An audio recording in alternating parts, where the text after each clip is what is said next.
Le Sentry est maintenant dans l'univers cinématographique Marvel. Il a été l'un des héros les plus puissants de Marvel Comics pendant des années, et il est tout aussi puissant dans les films. On dit qu'il est tout puissant, invincible, capable de faire tout ce qu'il veut, et plus puissant que tous les Avengers réunis.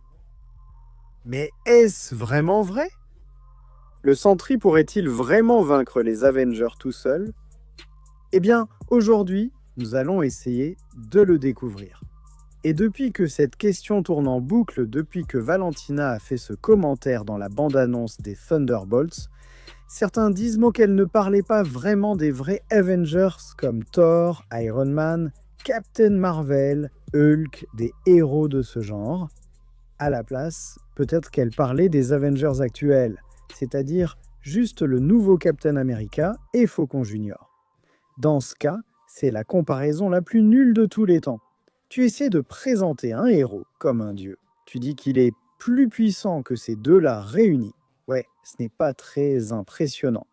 Ou alors, comme il n'y a techniquement pas d'Avengers en ce moment, elle ne parle en fait de personne, ce qui n'a absolument aucun sens et ne colle même pas au film.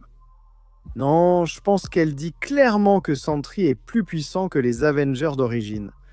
Le film fait littéralement cette comparaison, avec Sentry qui se compare à Thor, et c'est ce que nous allons mettre à l'épreuve.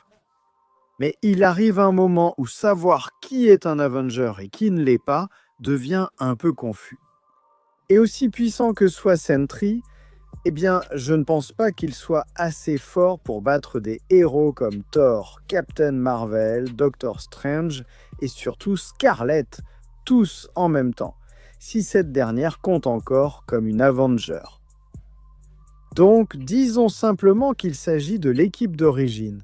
Iron Man, Captain America, Thor, Hulk, Black Widow et Hawkeye.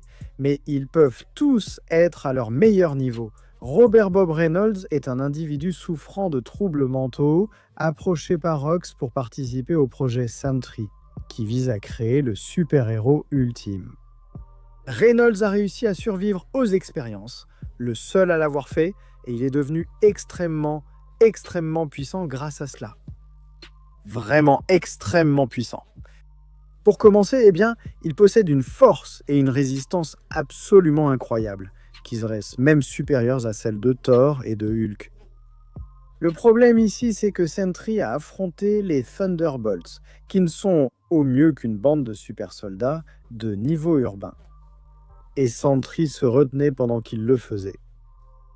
Et il venait tout juste d'apprendre qu'il avait tous ses pouvoirs au maximum un jour avant. Il découvrait probablement certains de ses pouvoirs pendant le combat lui-même. En gros, ses véritables exploits sont plutôt modestes. Le plus impressionnant étant de s'écraser sur Terre, de créer un cratère à l'impact et de provoquer une onde de choc massive. Et d'en sortir indemne, mais honnêtement, rien de comparable à quelque chose comme Thor déplaçant les anneaux de Nidavellir, ou même Hulk, en éliminant le Léviathan d'un coup. À moins, bien sûr, que vous ne pensiez que le bouclier de US Agent est au fait de vibranium. Maintenant, on ne sait pas vraiment de quoi il est réellement fait. On dirait qu'il a subi beaucoup plus d'usure que le bouclier de Captain America, mais il semble aussi fonctionner exactement de la même manière, pour ainsi dire. Si c'est du vibranium, alors voir Sentry le plier aussi facilement serait l'un des plus grands exploits de force de tout l'univers cinématographique, Marvel, le plaçant instantanément au même niveau que Thanos, Red Hulk et tous les autres casseurs de vibranium, ce qui serait en fait assez cohérent avec la façon dont Sentry est dans les comics. Mais bien sûr, on ne sait pas si c'est du vibranium ou non. À ce stade, ce pourrait même être de l'adamantium. Ce qu'on sait c'est que c'est un métal rare, parce que Walker a toujours le même bouclier tordu qui traîne après le film, donc ce n'est pas quelque chose de facilement remplaçable. Et comme il est toujours tordu, on peut supposer que seul Sentry peut le plier puisque personne d'autre n'a réussi à le redresser. Sentry est aussi vraiment coriace. Il n'a littéralement pas été affecté par toutes les attaques lancées contre lui. On dirait aussi qu'il a un champ de force autonome autour de lui, ce qui augmente encore plus sa durabilité. Et si jamais quelque chose arrive à le blesser, comme la bombe de la Suicide Squad placée dans sa tête, eh bien, ça ne le tue même pas. En fait, ça empire tout en libérant le Void. Mais ce n'est pas juste la force et la résistance pour Sentry, parce qu'il est aussi très rapide. Mais surtout, il a tellement d'autres pouvoirs, comme la télékinésie et peut-être un certain niveau de manipulation de la matière, qu'il utilise sans aucun problème tout au long d'un combat. Sérieusement, il utilise sa télékinésie sans hésiter et lancer les Thunderbolts dans tous les sens.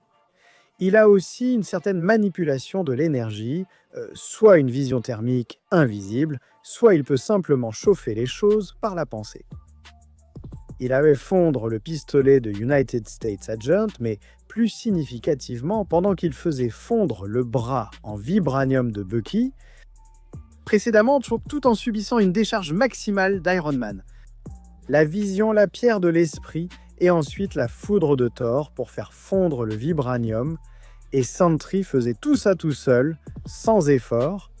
Et bien sûr, il ne faut pas oublier les pouvoirs télépathiques de Sentry, où d'un simple toucher, il piège les gens dans leur propre esprit et les force à revivre leurs pires souvenirs encore et encore.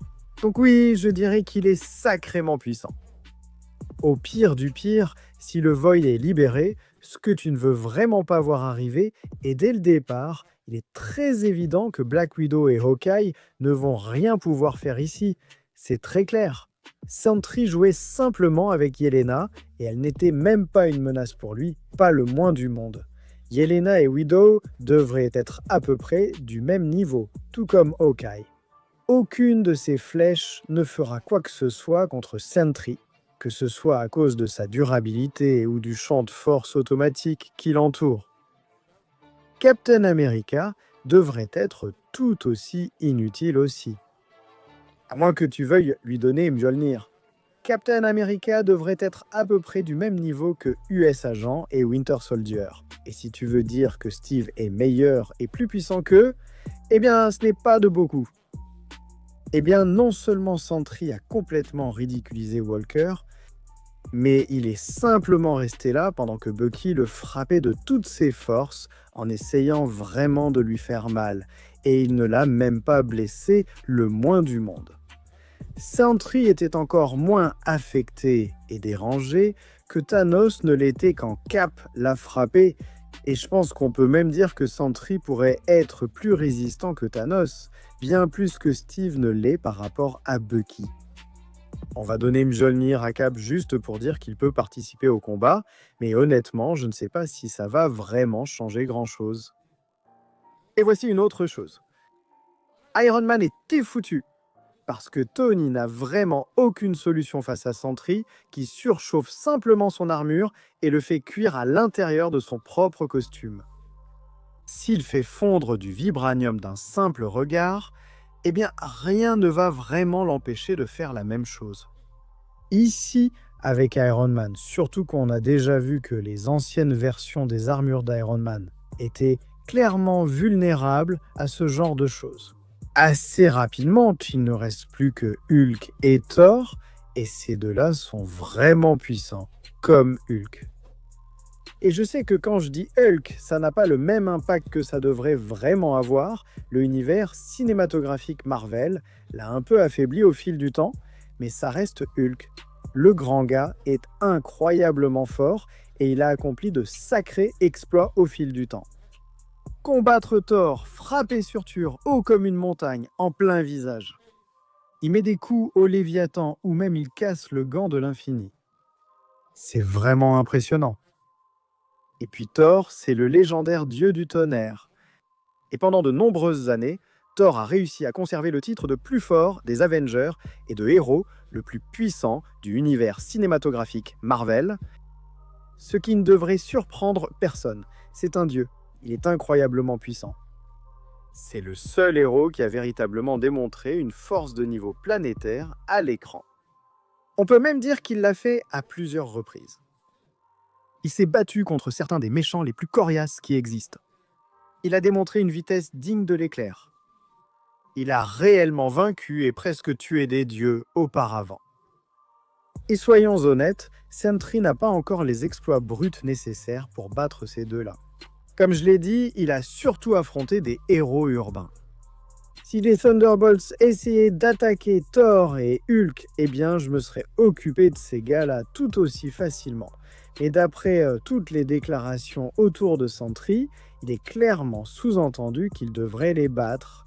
Je veux dire, en plus d'être qualifié de tout-puissant et de divin, il y a tout simplement beaucoup d'affirmations directes disant que Sentry est meilleur que ses héros. Je veux dire, tout l'intérêt de cette vidéo.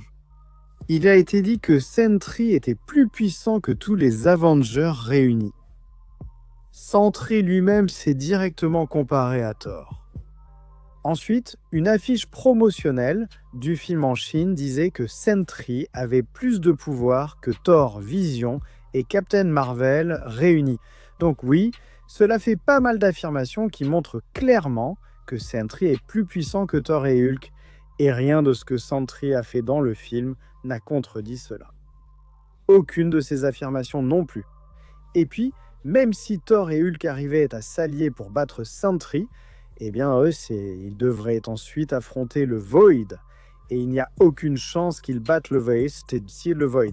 Surtout quand le Void possède exactement les mêmes pouvoirs que Sentry et peut simplement les bannir instantanément tous les deux dans le royaume des ombres d'une simple pensée.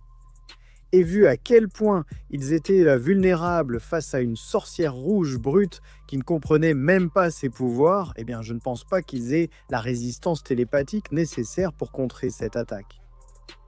Oui, Sentry est le nouveau poids lourd du groupe, et avec tout ce qu'il a montré et tout ce qui a été dit à son sujet, je pense vraiment qu'il peut vaincre les Avengers tout seul. Sentry est vraiment aussi puissant que ça.